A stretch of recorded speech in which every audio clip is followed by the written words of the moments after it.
pineapples, piña colada.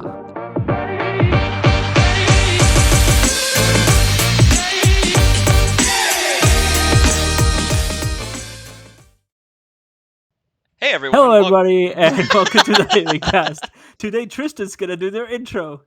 Go ahead, Tristan. Do the intro. Hello everyone. Welcome to the Haven Cast. I'm your co-host Tristan, and to the left of me on your screen is co-host Chris. He threw me off.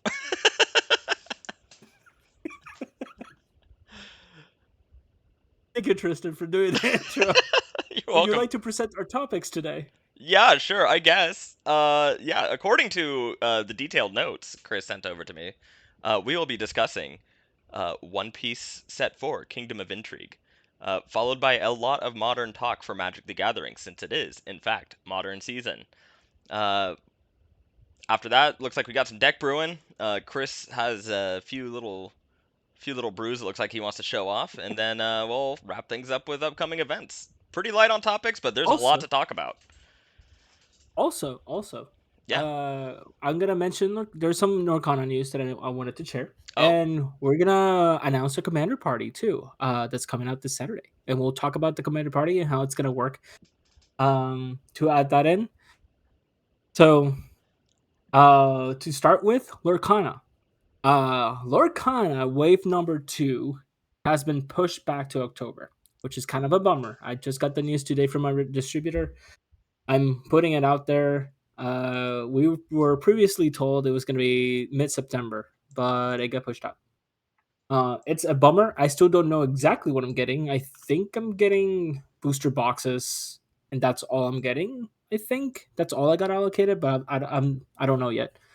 Now, on related news, Lorcana Chapter 2, which is the next set, has already been announced.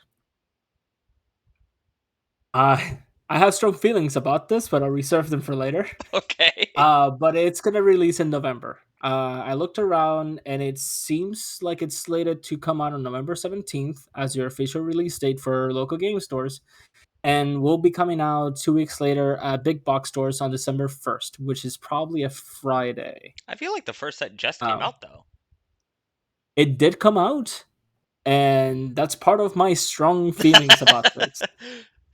Look, they're just trying to keep Like, up with Magic and the like monthly releases. yeah, like Ellie mentioned, like the Wave 2 hasn't come out. No one can get product right now for the first chapter, and they're already pushing chapter 2.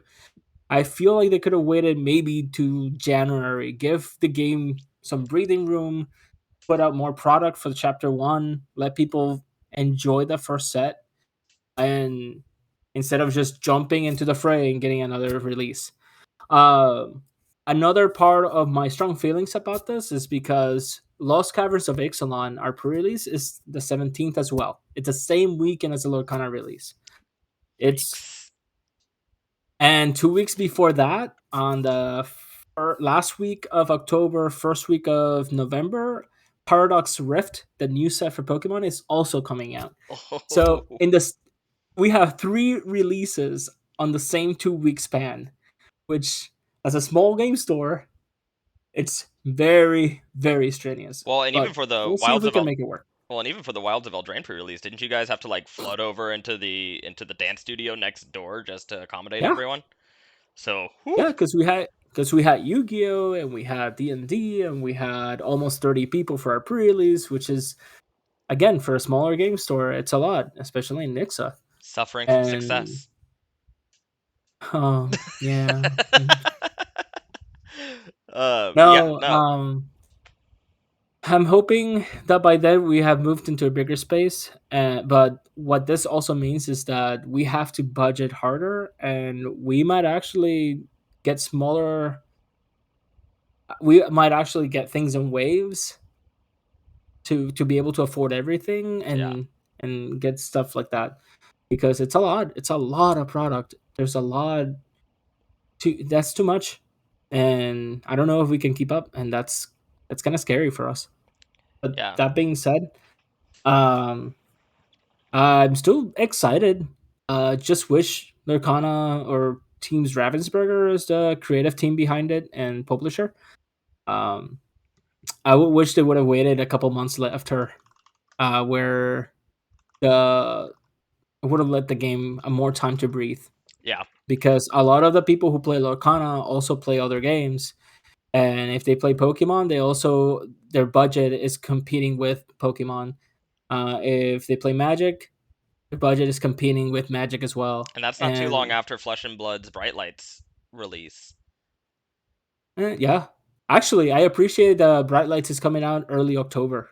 There's Yeah, nothing else other than Doctor Who. There's nothing else happening in October, which gives us a lot of breathing room this October. And actually, Doctor Who, I don't even know if I want to partake on Doctor Who a lot.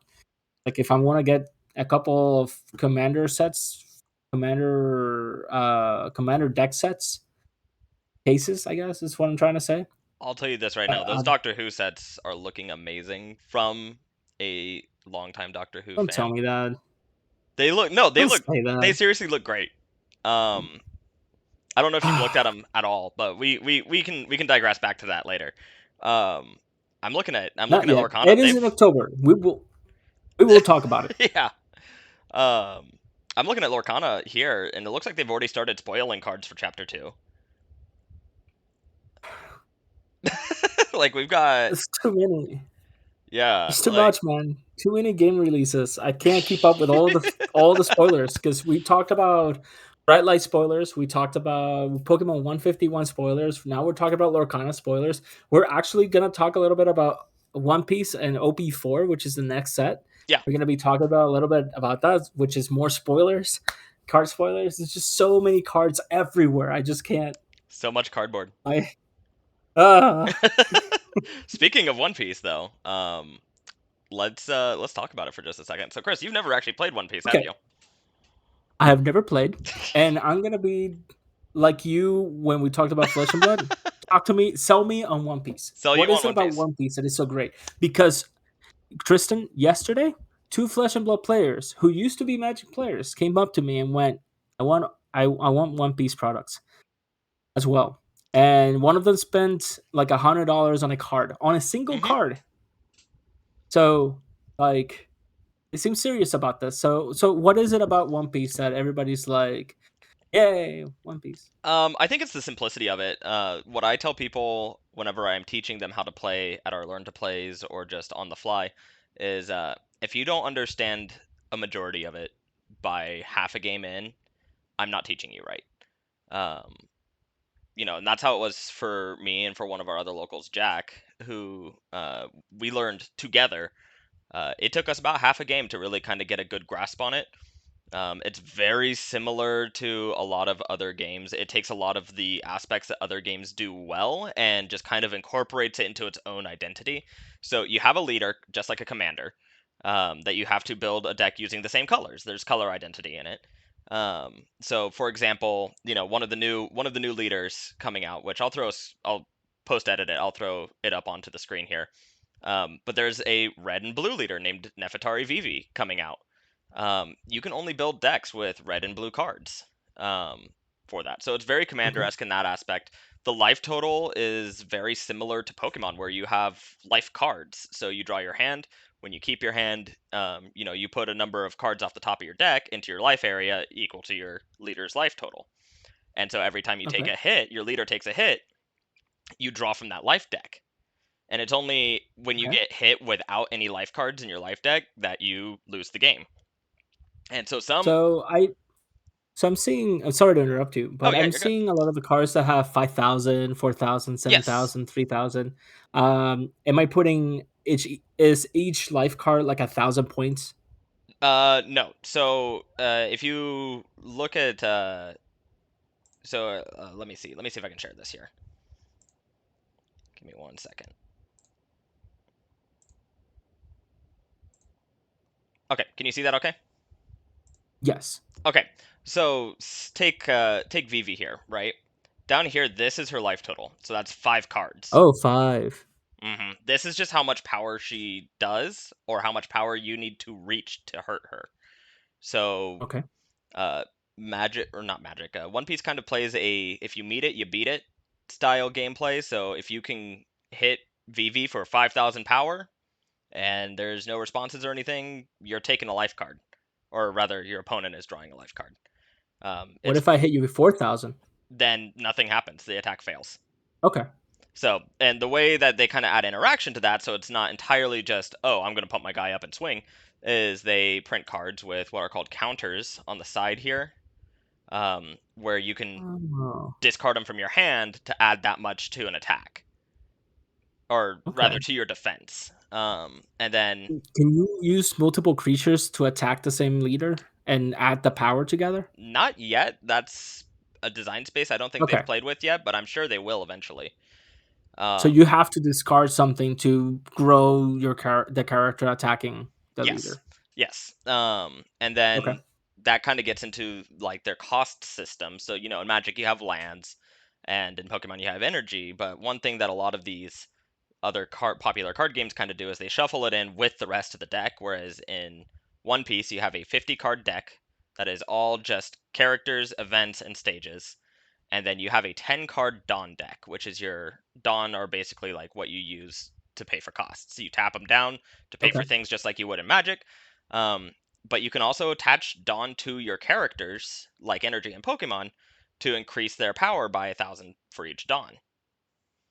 Um, and the way Okay. it works is every turn you flip over 2 new Dawn cards until you have no more to flip over. So it's very Hearthstone in that aspect. So you never get flooded. You're always on the same mana pace, and your opponent is always on the same mana pace. Um, Whoever goes first Interesting. gets 1 on the first turn, and then 2 every turn after that. So they are what we call odds. And then whoever goes second gets 2 first and gets to draw a card for their first turn, and so they're on evens. So they're some decks actually, because of that slightly different like cost ratio. So like if you're on evens, you know, your turn 2 is going to look like you can play a 4 drop as opposed to a 3 drop. So some decks actually do want to go second in this game. So there's a lot of strategy to it, but it's super simple at the same time. You're not allowed to have more than 5 characters outside of your leader, and it's very like the games are very quick, or they can be very quick. There's a lot of variety and strategy.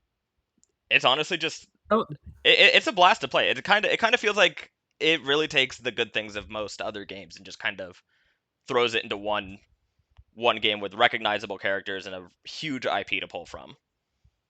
yeah.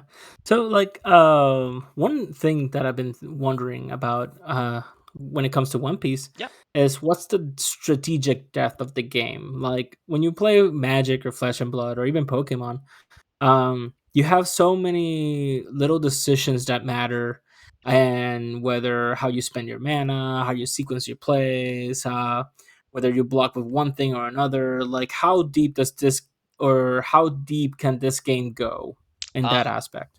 so I'm gonna kind of bring up a conversation we had last week, where you were saying, there are some games of Magic where it feels like, or was it Flesh and Blood, where it feels like, you missequenced maybe 30 minutes ago, and then you realize, oh, yep, that's where it all came down. One Piece is very similar to that feeling, where it's like Okay. everyone's All kind of right. on the same playing field just because of the way the game is set up. Um, and like obviously right now there is kind of some colors have a little bit more support because there just hasn't been enough sets to give all colors all the support they need yet.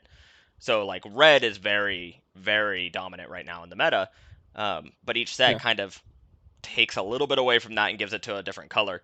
Um, there's not a ton of like keyword abilities. There's like rush, there's double attack, there's banish, and blocker, and I think that's it. That's good. Um, That's good but too because it keeps the game easy, a lot more accessible. yeah, and like just the like, there's a lot of I'd say strategy in how you approach each attack, because in my experience, and this may not be everyone's experience, but my personal experience playing the game is it's better to go wide than tall. If you stack all of your Dawn onto your leader and swing for like 15k, like obviously you're probably going to hit, and that is a 5 to 6 turn clock most of the time.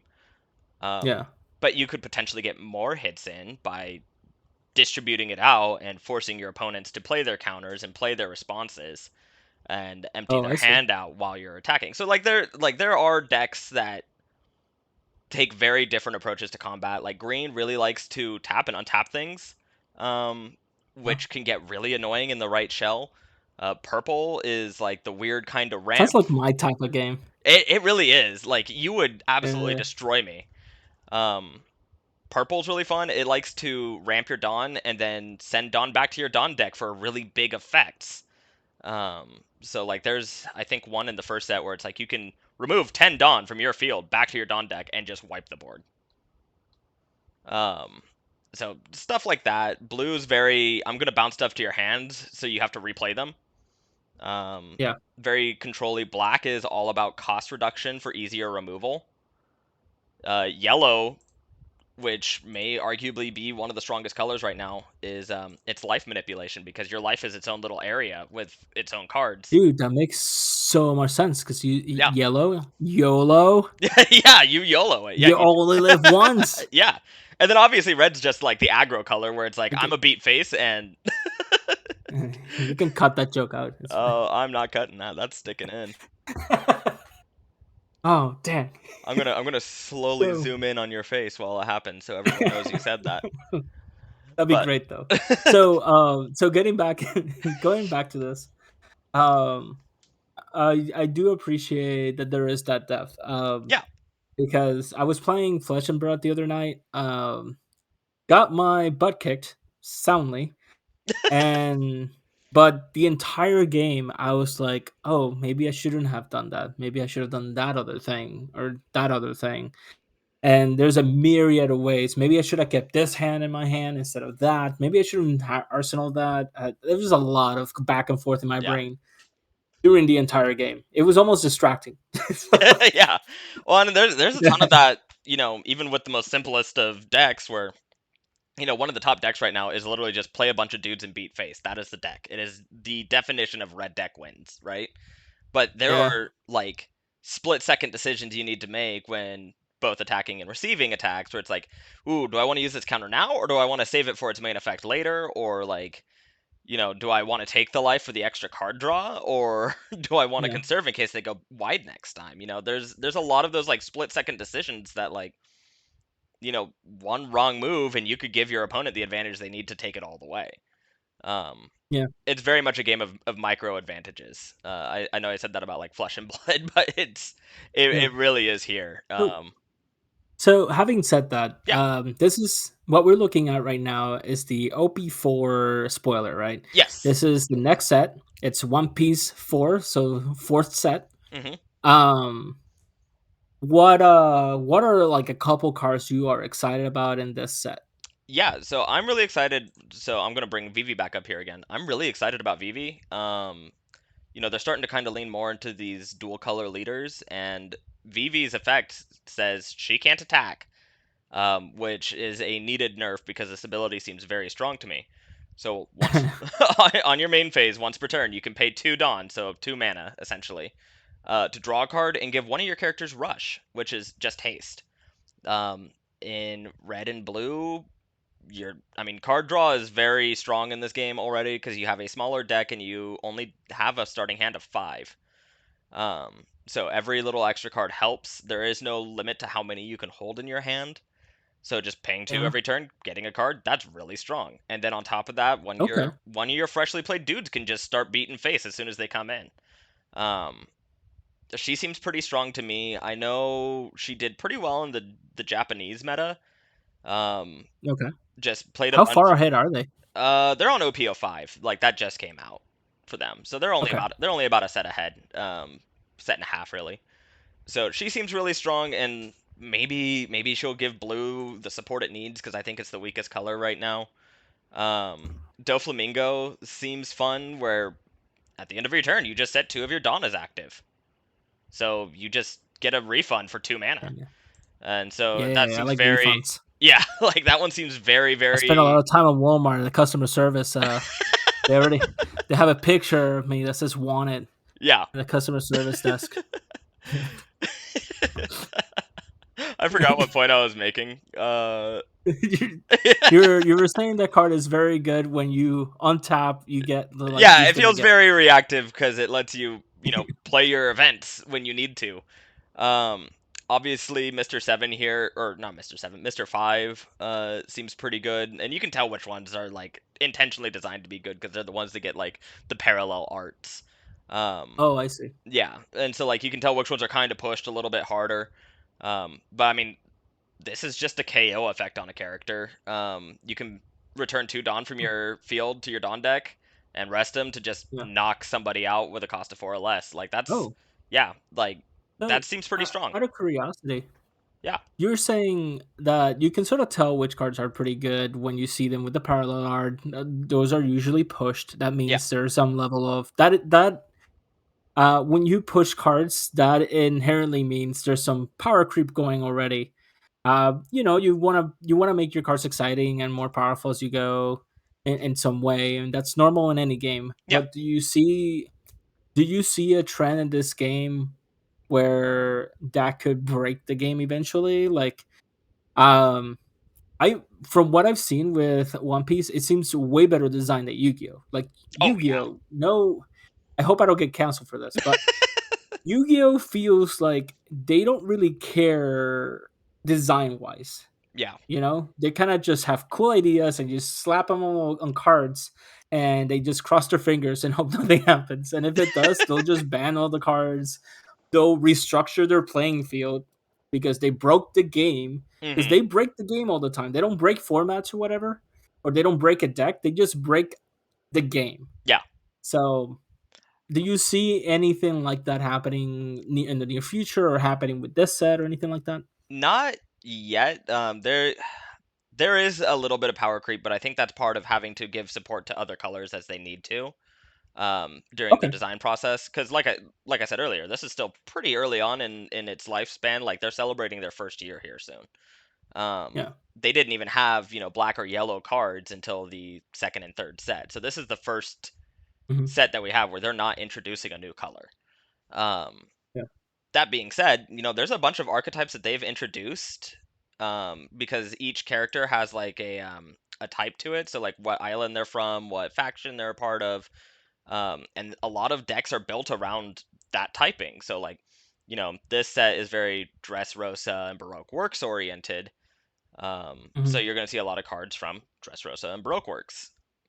We're probably not going to see them again for a while. So in a vacuum, each set seems pretty balanced. Um, That's good. yeah, I'd say moving forward, there's definitely room to get more powerful effects. Taking last set for an example, there's the Galley Law Company, which was kind of an archetype that was, um, kind of forming there, and they did add some more cards for it in this set. Um, like oh, not Frankie, like Yokozuna, I and like that one though. yeah, like, oh, here we go. So like, here we go. Like they just added another casual galley law, and they'll do like one or two here and there from now on to kind of support those older archetypes and give them new life and maybe fill in some gaps that they were missing in the competitive scene. But for Mm, the most part, I think just doing it where they're kind of drip feeding these archetypes in allows them to, I guess, prolong the like power level that they're at. It allows them to go, here's pieces that will work together as they are. They're obviously going to be missing something, and then yeah. we'll drip feed you the cards once and kind of see what works and what doesn't work with it, so that way we know kind of where our limit is with this archetype. Or at least that's the feeling I get just playing it and watching it.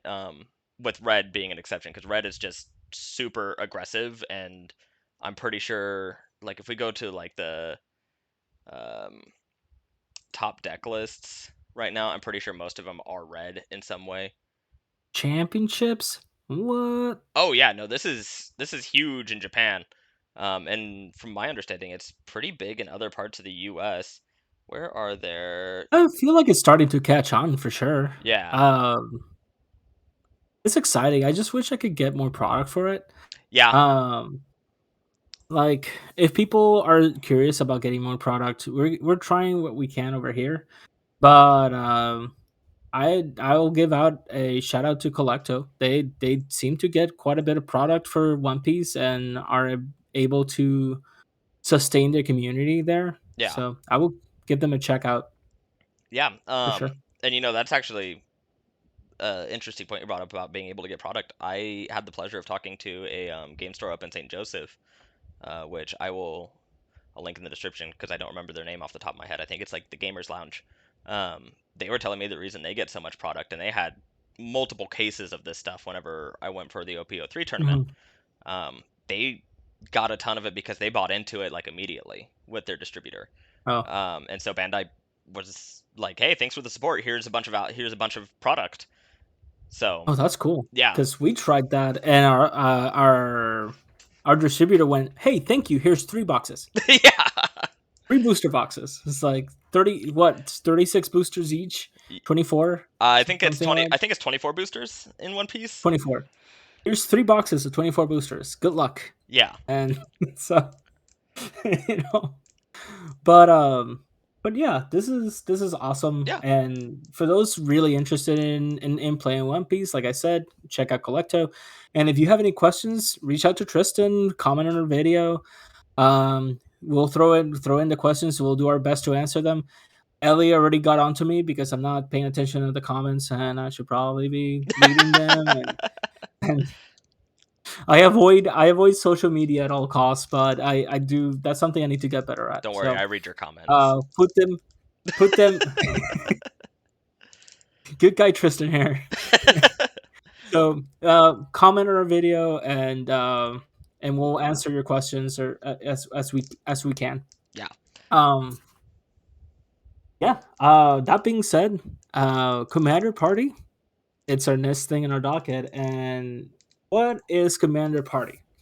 So Commander Party for this time is Wilds of Eldraine theme.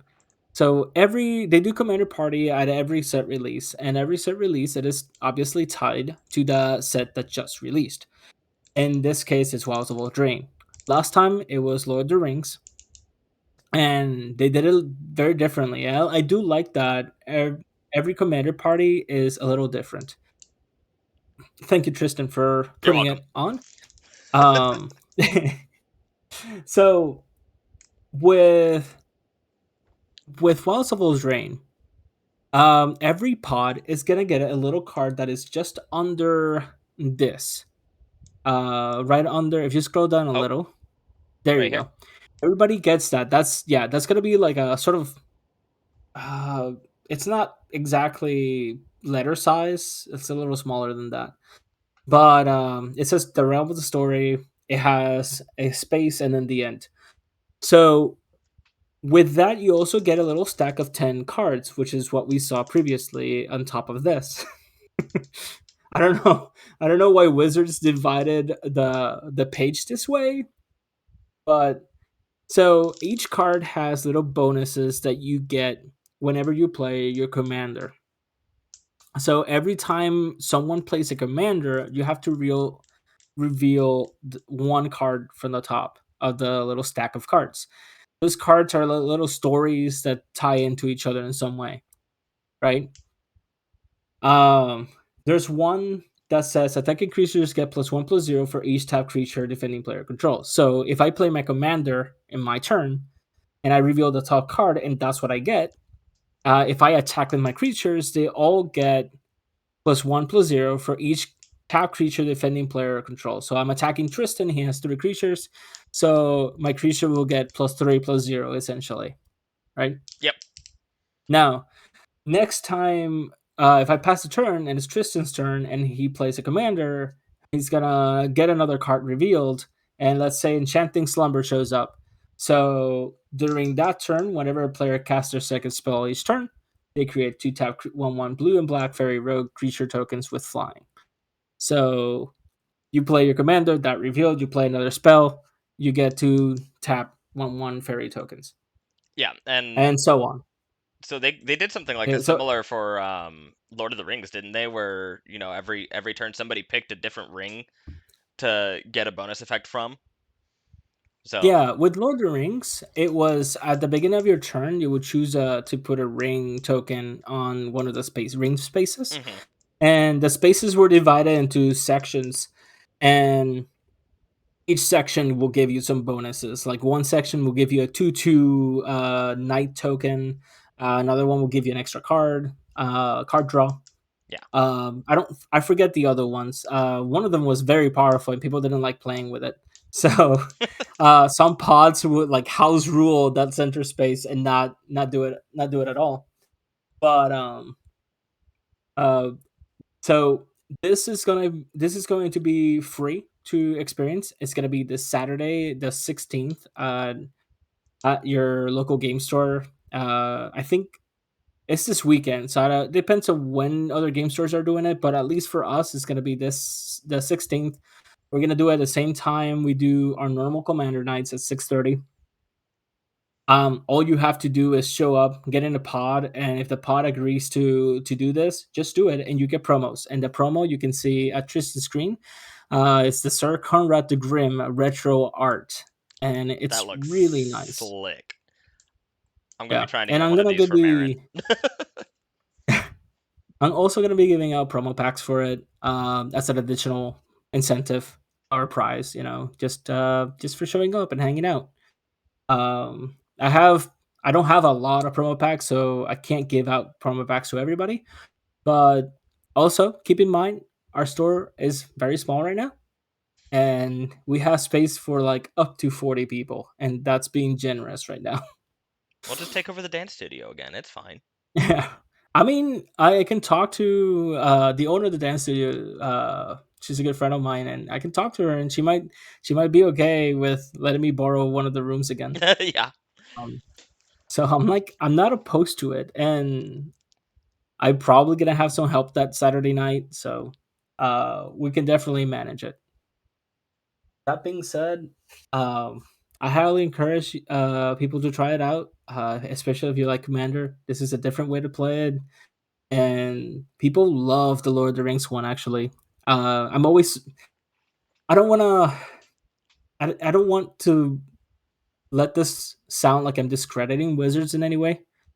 Um, I'm always surprised with how well received these are. So I'm happy to keep doing it as long as people enjoy themselves, which is awesome to see. Yeah, it definitely looks like a absolute blast.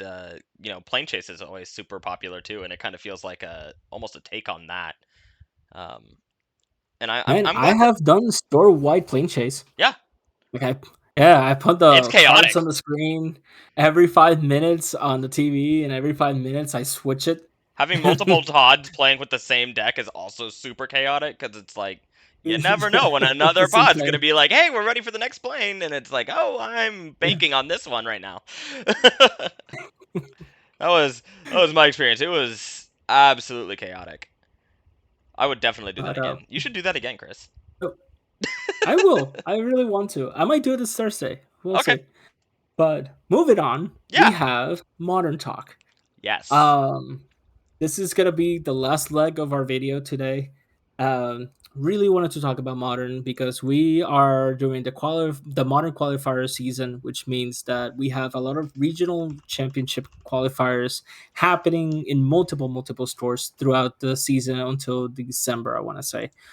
Like Meta Games is getting one, Carson Stripes is getting one, we were getting one, I think Graffiti might be, I thought Collecto, Cards and Never Stripes got Ending. turned into Never Ending Branch 2.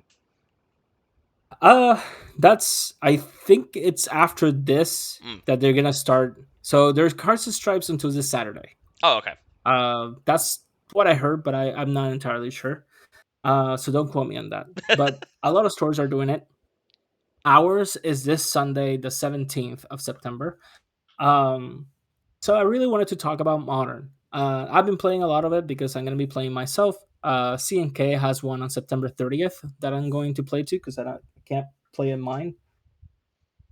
I can't play in mine, um, which is unfortunate.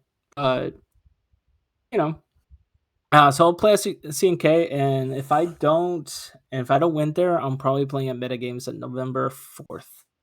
Um, that said, Modern.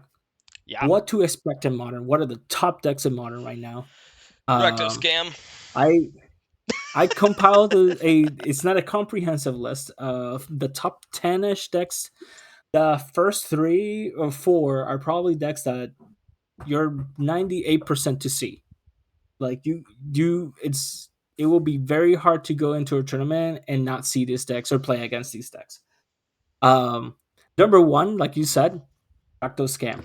That's the deck I am most scared of playing against right now. It gives me big Hogak energy, but not for the right reasons. No, yeah. It's not like Rectoscam. Interestingly, Rectoscam is not like insanely powerful. And It just actually, feels before I bad to continue, play against. a good resource is MTG Goldfish. Mm. Um, Goldfish, people take. I'm accessing it right now as we speak. But if you go to MTG Goldfish and you put like the format that you want to look at, let's say in this case we're talking about modern. So go to modern here, see modern decks, and again, this is it says let's say Rakdos mid range or Rakdos camp. It says 14.7% of the metagame. This does not mean that this the winningest deck of all time.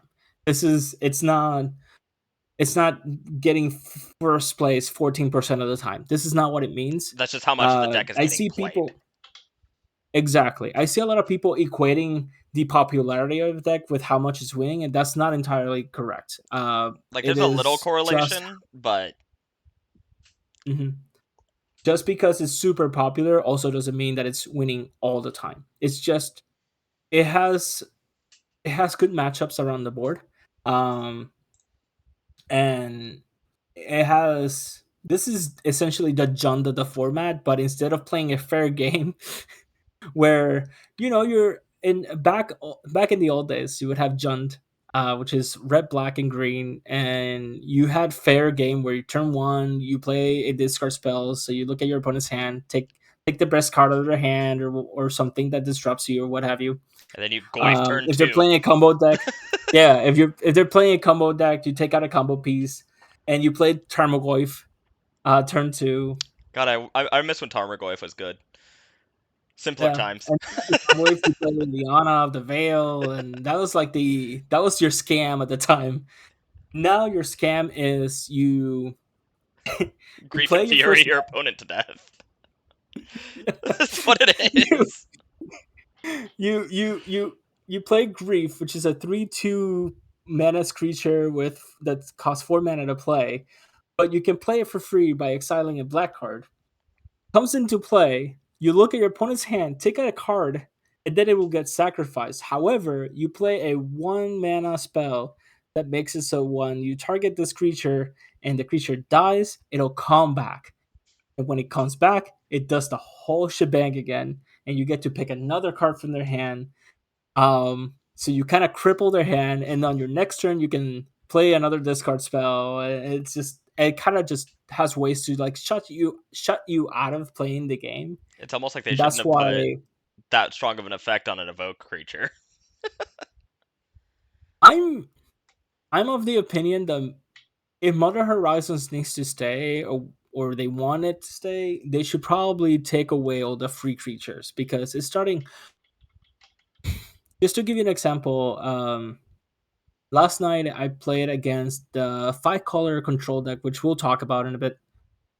Um, it plays Omnath, which is a 4 color creature. And it plays a bunch of the evoke creatures like Grief, like the one that discards. But in this deck, it doesn't play that one. It plays the white, the red, sometimes the green one. Those are the more important cards. But those, it also plays with a Wilds of Aldrin enchantment that says that whenever you cast a spell, whenever this enchantment comes into play, you draw a card, and whenever you cast a spell that's 5 mana or more, you draw another card. So they can play Solitude, which is the white version of Grief, the discard one. They can play Solitude by pitching a card, a white card, for and play it for free, and then the enchantment lets them draw another card. So technically, they don't lose a card in the exchange now. So they can start going Solitude, pitching a card. Oh, I draw another card. I kill your thing, and then on the same turn, I can play a Fury now, get rid of the other things or your other creatures, and draw more cards. And you're almost never down cards like before. Before you'd be down 2 cards. Now you're just down one. Um, it's just not a pleasant experience, man. Like I Yeah. had games where we talked about it in a pregame, in a pre-show. Um, we talked about how they played the One Ring. They drew like three cards. They had protection, so I couldn't swing in. They were like a four life. They had one life actually. No, they were a four. They were a four. I'm sorry. They were like a four life. I had lethal on board. So I was like, if they don't really have anything, I can just win, even through removal and stuff. But they played the One Ring, which gives them protection for everything. So now I can't attack it and finish the game off. Now they draw like three cards now, and they play another ring. They draw more cards, and like another turn later, where I can't attack, they went Solitude, Fury, kill your things, and suddenly they still had nine cards in their hand thanks to the enchantment, and I have an empty board and one card in my hand when I was about to win. So like the whole combination of things was just completely miserable. Yeah. And And you're going to see a lot of um it if you play competitive this season. It is the most popular deck in the format by a hefty margin. yeah, And that's just the because Rakdos. it's pretty efficient. Mhm, It's yeah.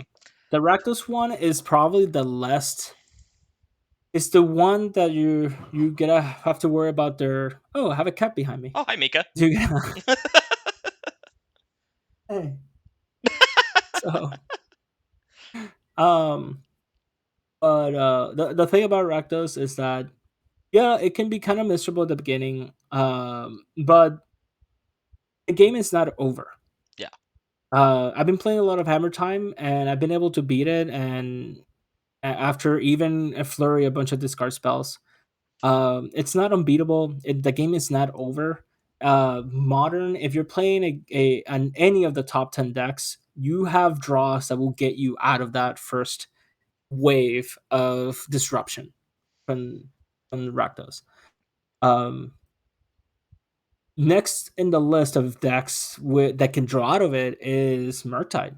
Like Murktide has Expressive Iteration, it has Preordains. Um, some of these are one for one. Yeah, bye. Bye Mika. So, a lot of these decks, a lot of the Murktides, they have a lot of draw cards, a lot of ways to find what they need, find specific answers, find their expressive iterations so they can draw three more cards or see three extra cards and keep the game moving. And so they're not like dead in the water after they scam you with grief on turn one, And I think right? Preordain being unbanned was just a huge boon to just blue decks in general in the format for fighting against, you know, scam type decks, the ones that will Mhm. take your card advantage away on a moment's notice. Um, I didn't think, I don't play Modern as much as I used to, but when I was playing Modern before I recently dismantled my deck, I didn't think Murktide was that disgustingly gross to go against. Like it was good, don't get me wrong, and there are some cheeky little lines in there to get those Murktides out quick, but it just when you get beat down by a Murktide, I feel, at least in my experience, it almost feels deserved. I'm not sure if that's like a hot That's take or not, but no, like I've watched a lot of Murktai videos. There's a popular professional player called Andrea Mengucci, and he puts out a lot of Murktai content. And along with a bunch of different decks, like his content is very good and filled with high level information. But Murktai in particular, that's his favorite deck. And the more I watch the games, the more I see games where my analogy is that you swim and then you get to the shore and you die. yeah, You know, like you have a lot of games where you went through most of your deck, you played a bunch of removal, you played a bunch of creatures, you've you played all your counter spells, you tried your best to keep a firm footing of the game, but you still lose. yeah. That's not to say that you always lose. Like there's a reason this deck is like tier one or considered tier one. It's because It's a good deck, it's very but toolboxy. there are games where it's a lot of grinding and not winning those games and being frustrated. Yeah. I've seen that a lot. Sometimes you didn't draw the expressive iteration when you needed to, or I saw a game where the expressive iteration at the best time possible and they hit 3 lands off the top, and it was pretty bad. I've seen You someone see that a lot compare sometimes. playing Murktide Regent, or is it Murktide rather? It's less about playing against your opponent and playing, but more about playing against the randomness of your own deck. A little bit. Yeah. A friend of mine was telling me how sometimes their issue with that deck was that they would draw some of the disruption in the wrong order. Like sometimes they needed a counter spell when they drew a bolt, and then after the thing that they needed to counter resolves, they draw the counter spell, and it's like, ah, I needed this now. So It's the bane of running a toolbox deck with answers for just about everything. yeah. Sometimes the answers But just essentially, come in the wrong order. yep. But essentially, Regent is a blue red deck. We call it Regent because your end game, although I think most games you win involve shipping with Dragon Races, Channelers, and maybe Ledger Shredders and Ragadons. A lot of the games you win with those cards, Yeah. but your big finisher is the Murktide region itself. That sometimes I have seen games where a Murktide region can be an 8-8 or an 11-11. Yeah. And when it's an 11-11, usually there's another regent that's 6-6 next to it. you know, Yeah, well, that's because it kind um, of snowballs into itself, with that delve ability. It yeah, it plays well into itself. You Murktide once, you delve into a second Murktide, and suddenly you've got an 8/8 Murktide with a 3/3 Murktide. yeah. Next to the list, mind you, the list is not, like I said, it's not comprehensive. It's not in any particular order. Um, but in the at least in Goldfish is sort of in order of popularity.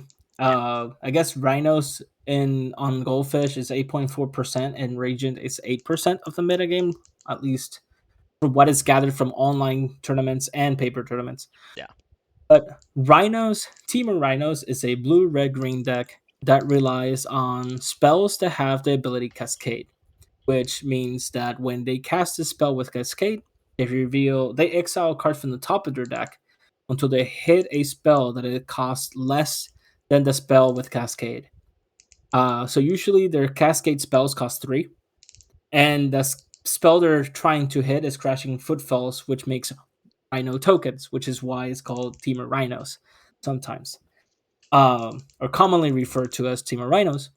The two 4/4 tokens with trample. are very scary Yeah, because they have trample. you want to know? You This want to deck, know their biggest weakness though? what Surgical extraction. in theory, It in shuts a lot of the theory, deck down. I mean, you can still like squeak out a victory on if you're on the receiving end of that by just hard casting Furies and Subtleties and playing yeah. Murktide Regent. Which In all fairness, yeah. In all fairness, if you can get rid of all the crashing footfalls, it does turn into a mopey mid range control deck. yeah, Because their control cards, at least the teamer version, the control cards are not great at controlling the game. Um, I've seen a lot of new versions with Flame of Honor, and Mutavaults to yeah, trigger to get the wizard requirement on the Flame of Honor. That one's pretty good. I think that's a cool idea. Um, a Flame of Honor lets you play a better control game.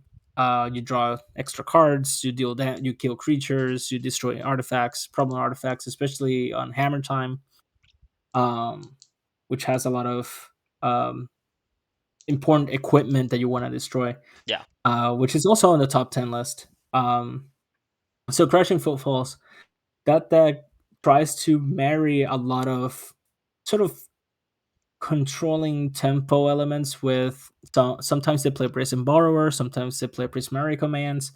There's a 4-color version that I really like.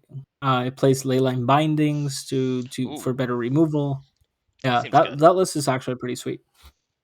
Um, Timo Rhinos is probably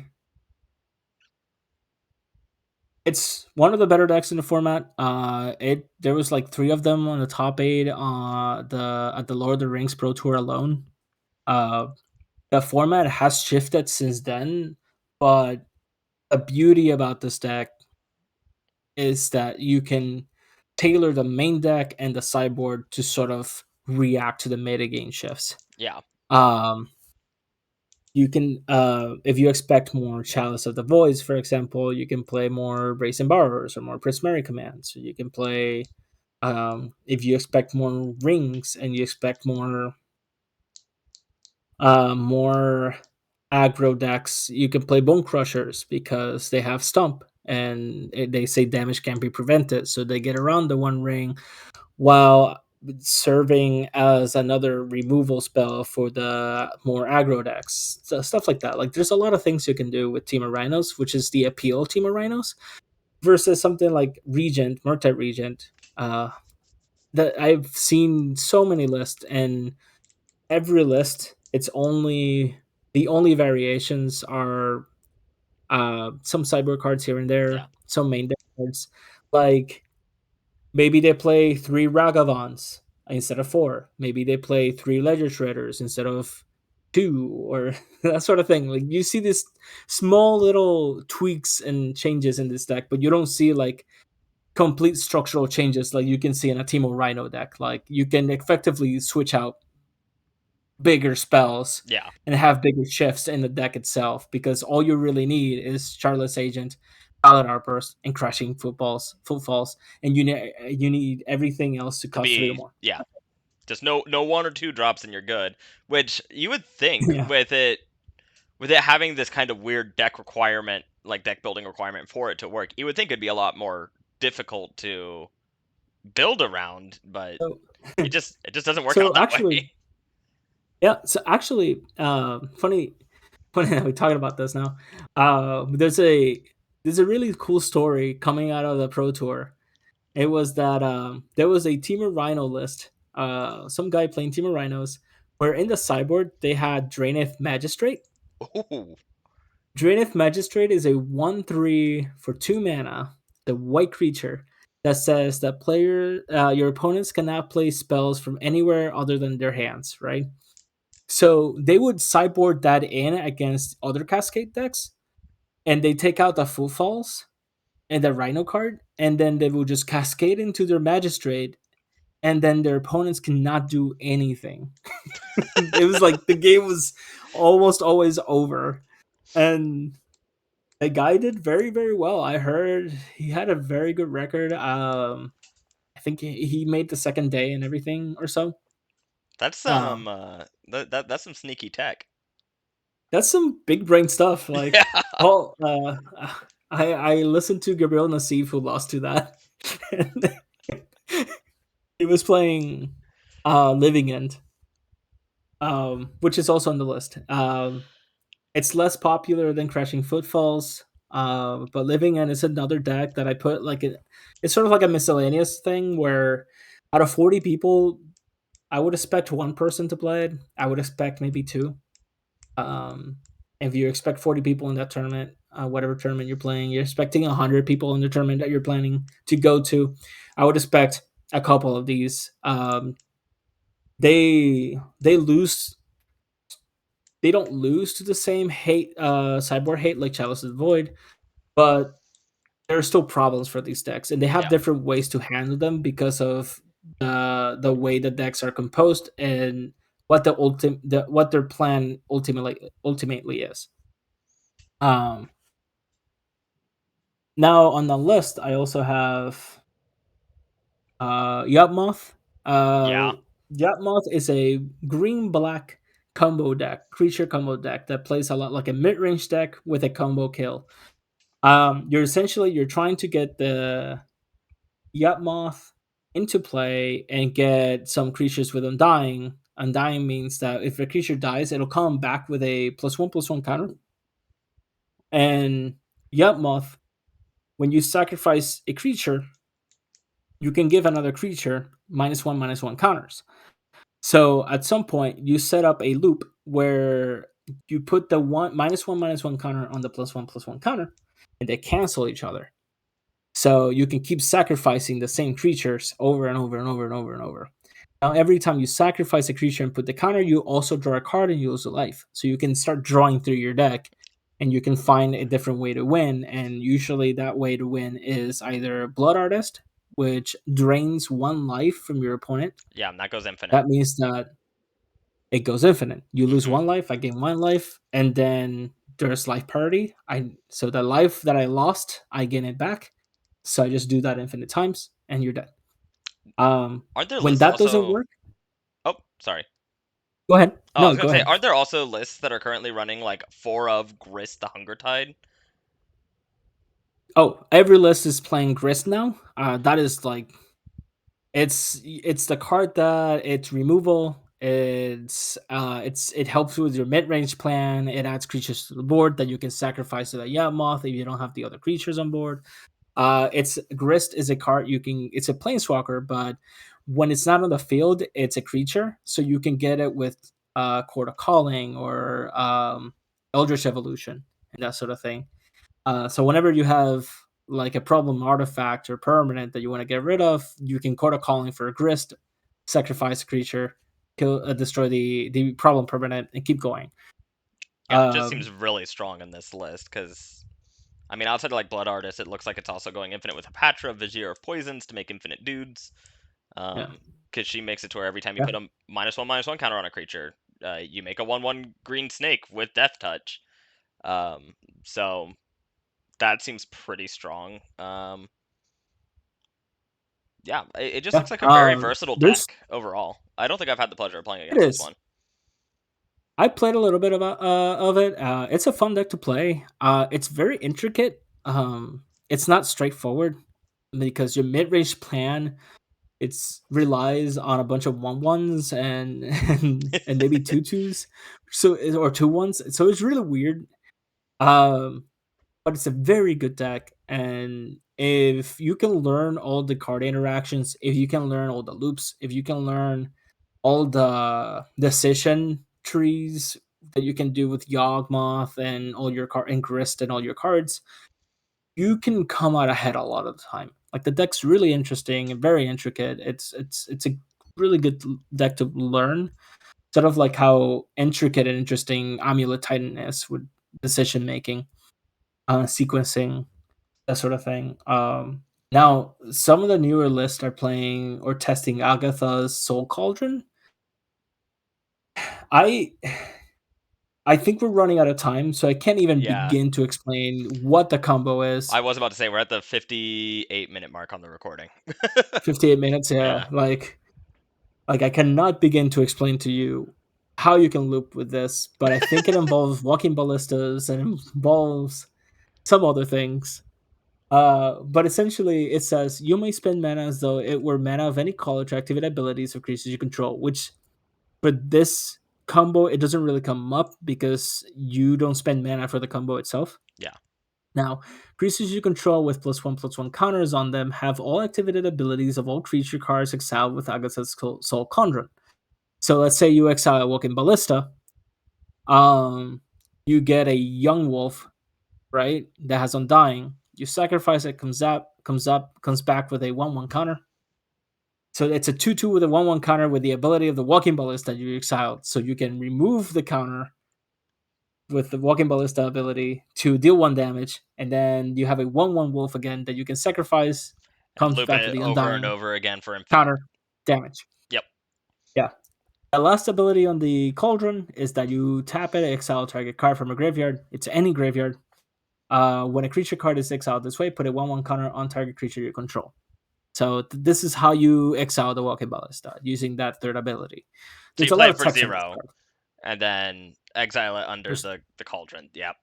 That makes sense. yeah, yeah. So that's Yawgmoth. Uh, So just to run down a little bit. you wanna talk about Hammer Time real quick before we wrap it up? Yeah, I mentioned the 5 color control deck.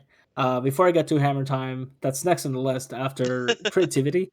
Oh yeah. Indomitable Creativity. It's another big deck in the format, and I have a friend who's been doing insanely well with the deck. He's gone 3 trophies this past week on Magic Online on playing leagues. So that means he's gone 5-0 3 times with this deck. Did he do that by It's been presenting a 58 card deck? That's a story for another time, sir. But that's something that happened at a different tournament to somebody we don't know at a different state. There was a very controversial judge call, but we can talk about it Yeah, sometime. yeah. Um, That needs to be its own little but segment. oh, for sure, Indomitable Creativity is a card that you pay 3 red mana X, and X is uh you have X targets of artifacts and or creatures. X is whatever mana you pump into it. Usually it's for 1 in this deck, so X is 1, so usually you end up spending 4 mana. You target an artifact or a creature, that creature gets destroyed, and then you reveal cards from the top of your deck until you hit a creature. In this deck, you only play 4 creatures which are Archon of Cruelty? no, that's Archon of Cruelty. Yep. It's an 8 mana 6/6 flyer. It says whenever Archon of Cruelty enters the battlefield or attacks, target opponent sacrifices a creature or planeswalker, discards a card, and loses 3 life. And then you draw a card and gain 3 life. So this card is also very, very good when you can play it on turn 3 or 4, thanks to the creativity.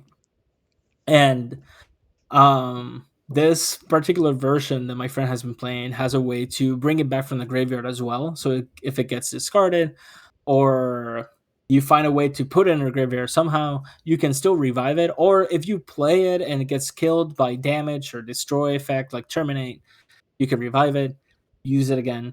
Every time it attacks, it does the same ability. So you get so much value out of this card. The fact that it's a 6/6 comes in, deals 3 damage. They lose 3 life. That's 9 damage already. You attack. That's 3 more damage. That's 12 by itself. So this thing Yeah. can close out games quick. Um, this deck is also very popular, and I would expect people um, to prepare for this deck. Um, this deck, you can maybe disrupt it by playing some counter spells sometimes. Sometimes it plays spell pierce to counter the counter spells. You can play Blood Moon, which kind of screws up with their mana. That you can get away with that sometimes, but not always because their main spell is red. Yeah. Uh, so you might actually be hoping them more. Yeah, and I mean, Um, even looking at the list, a there's lot of their dual lands contain the mountain subtype, basic land type. mhm. that's that's there's the thing about this deck is that there's a lot of sequencing involved in this deck and a lot of card advantage. But moving on to my current contender, because I was between Murktide and Hammer Time. And Hammer Time is the deck that I really enjoy playing. It's Um, just so I, straightforward. that is a lie, and that's why I love playing this deck. It's 100% straightforward. Unless you're No, playing it's not. unless you're playing Azorius Hammer. No. Sneak in So a actually, cheeky Thassa's Oracle. we might put this in the show notes, but if you want to learn more about Hammer Time, we can talk about it too, comment or whatever. Reach out to me on Discord. Um, I love Hammer Time, and there's a great article by Frank Carson and Sharon of Fireball that talks about all these little things you can do with this deck, things that are very unintuitive and at first. Um, that you start learning over time, and this article kind of speeds up by telling you outright what these things are, so you don't have to spend a month learning these things. Um, Actually, there was one in that list that I had never thought about because I never came up, and it's that so if they play Karn, the Great Creator, your abilities cannot be activated, so you can't equip or anything, right? Right. Right. So you have an Egmonth Nexus, Hmm. you have a Sigarda's Aid, right? Yeah. So you you activate that Egmonth Nexus, and in response to that activation, you activate it again, right? Okay. I'm following. So then, so then it resolves, right? Yeah. And then with Sigarda's Aid, you play Colossus Hammer, instant speed, Okay. and then the Sigarda's 8 lets you play the hammer, instant speed, And you can just and attach then it. you attach it to the Nexus, and then the ability that you first activated from the Nexus resolves again. And you know why we do this? Because when the hammer it gets equipped, it loses flying, and then when that final ability resolves, it gains flying again. So you can just swing for flying. Ooh, and that's lethal because Inkmoth has infect, right? Yeah, and if you don't do it Whew. that way, Karn won't let you activate it again because it's an artifact creature now. So you can't give it flying now if you don't do it that way. That's so wonky. It's such a Yeah. it's kind of a big brain play that I never really it Y- never came up. yeah, I think most of the time when someone's slamming Karn, they're kind of expecting that to be the end of the story, but then you go and do some stack wizardry. Yeah. Okay, I take back what I said about it being a straightforward deck. That is a line I don't And think I would have found in a million years. that's one thing. That's one thing about this deck that if you learn all these little small details, right? All these corner case because that's what they are. They're corner case scenarios that will randomly come up, and when they do, you'll feel a lot better about knowing these things because then you can just pull out a win out of nowhere Yeah, because like they get confident. They think they have Karn, I can't do anything, and it's like, no, here we go, kill you. I can see the judge call already. um, so here's my question to um, you about Hammer Time. Which do you think would see more success in the current meta? Would it be the blue white version or the red white version? actually, uh, there's only been two versions that I've seen doing very well, and it's the blue white and the mono white. Um, the mono white is a lot of the core is the same, but what changes is the fact that there's a Marius call in it, and sometimes and they usually if there's a Marius call, they have Solitude in the sideboard or in the main.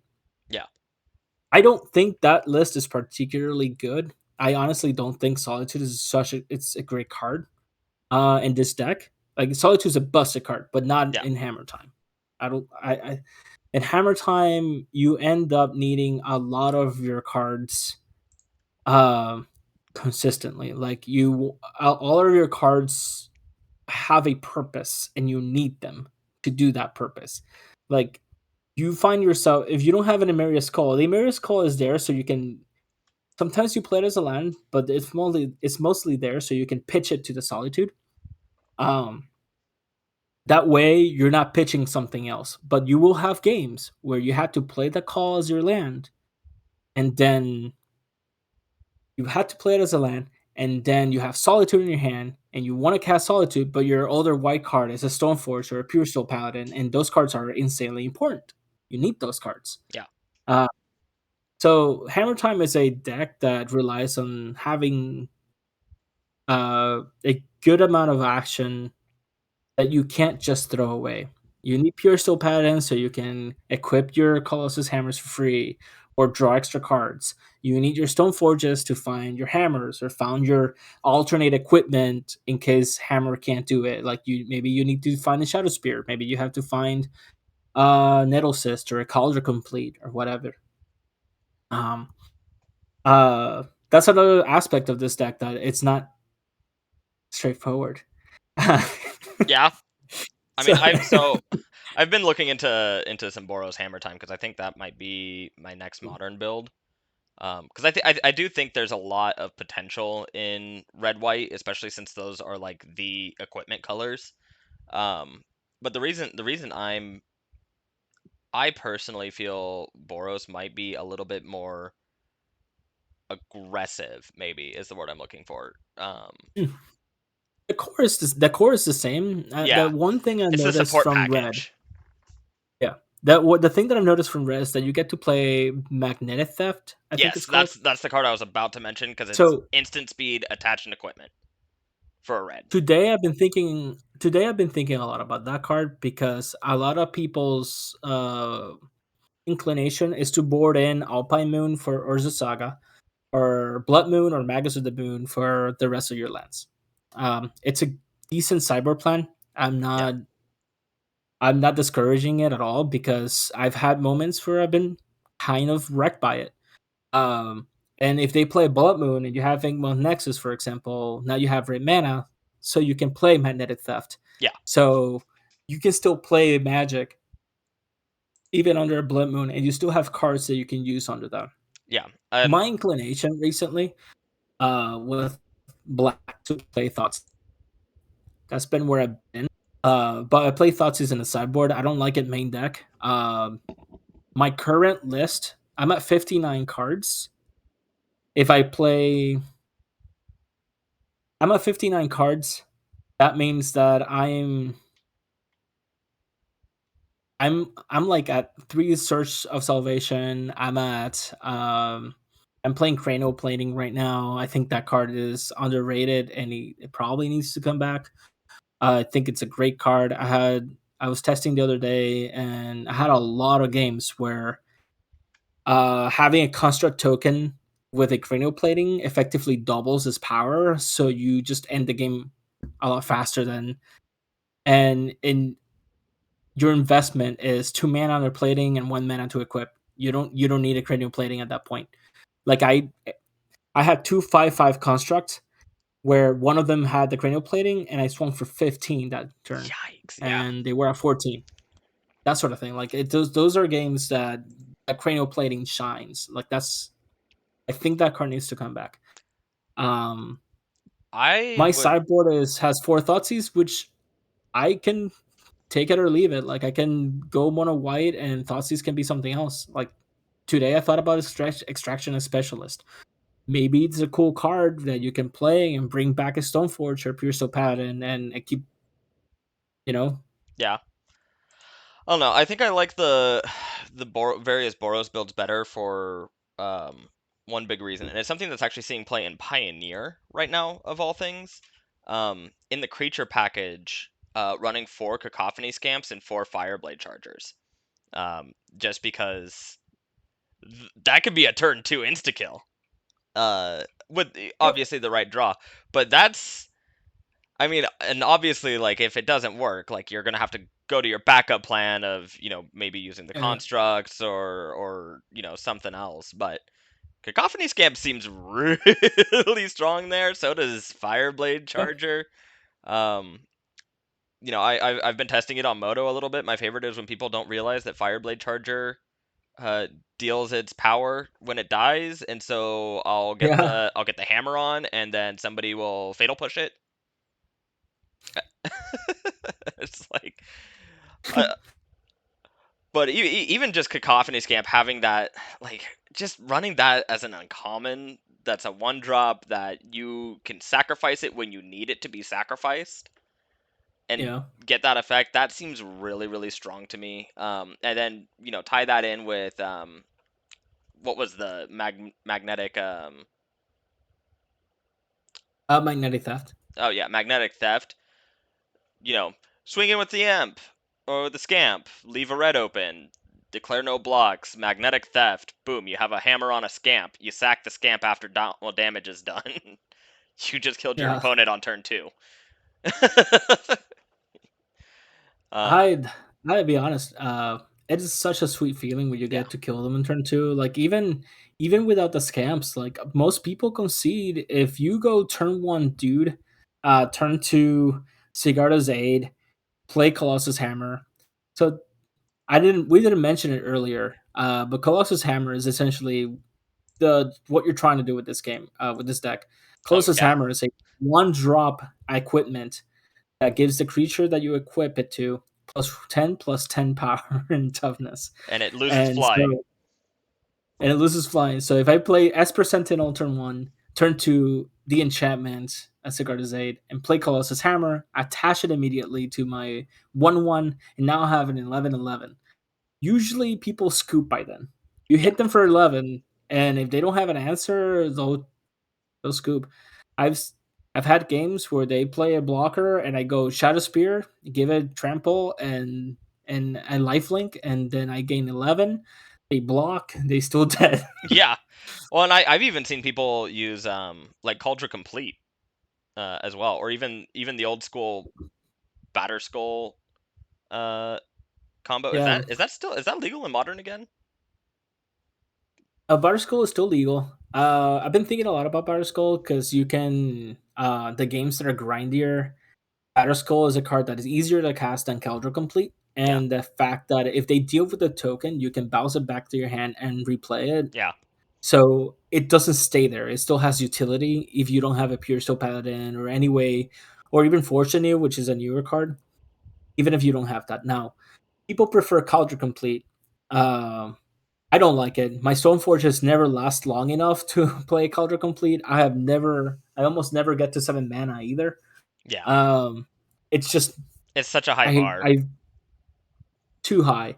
But people like it now with Fortune U because apparently there's a new trick in the block that I need to learn.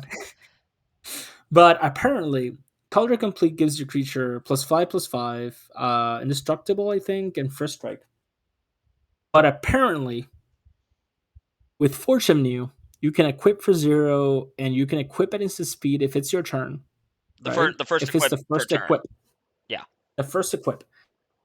So if I have my creature equipped with Color Complete and I attack with 2 creatures, let's say, I can wait for first strike damage to be dealt, deal 5 or so, and then after first strike, before regular damage is dealt, I can equip it to a different creature and deal an extra 5 damage.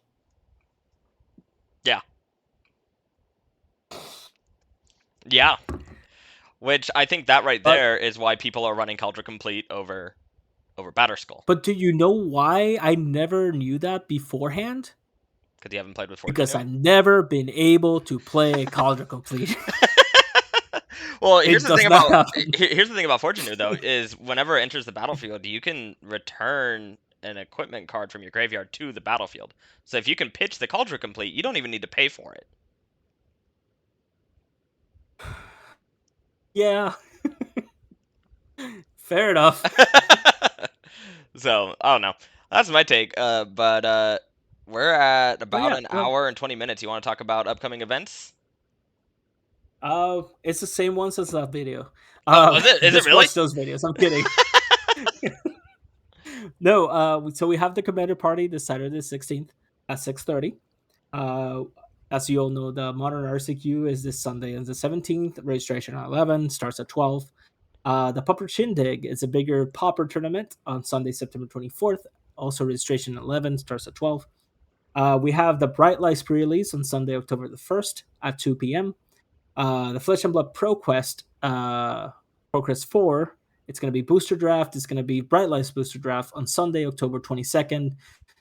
Registration 11 starts at, actually, we had to do an amendment for the pre-release. We're actually going to do it that Monday. So it's the October 2nd at 6:30. Most people can't really make it on the weekend, so we decided to do it on the Monday when we usually have our Flesh and Blood night. Most people can make it.